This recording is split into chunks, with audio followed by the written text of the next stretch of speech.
Ni kikao cha Baraza la Taifa la Chama cha Walimu CWT kikifunguliwa na Waziri Deusi Sangu, ambaye anasema lengo la serikali ni kuona vyama vya wafanyakazi ikiwemo CWT vinakuwa vyama imara vinavyowajibika kwa wanachama wake. Mwelekeo wa awamu ya sita inayoongozwa na Mheshimiwa Dr. Samia Suluhu Hassan ni kuwa na vyama imara vinavyowajibika. Tunataka kuona vyama vinavyotatua kero za wanachama kwa haraka, na CWT kupitia ile mobile clinic nimewaona mna speed of execution. Ongeleni sana. Mna execute, mnasikiza kero na mpeleka mahala ambapo inaweza kutatuliwa ambapo ni serikalini.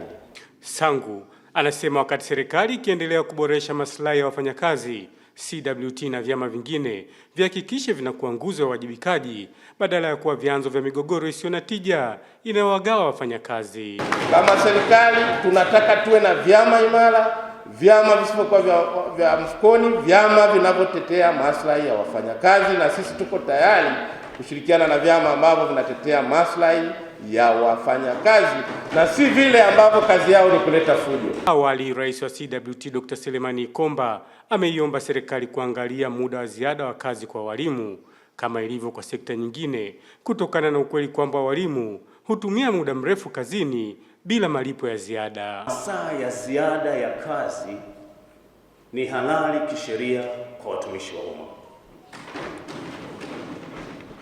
na kanuni nimeisoma.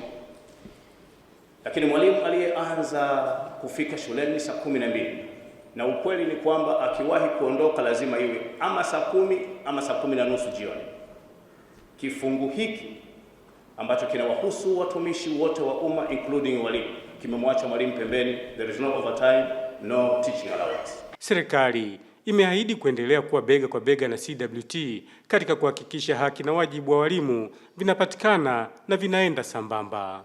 George Bara, FM.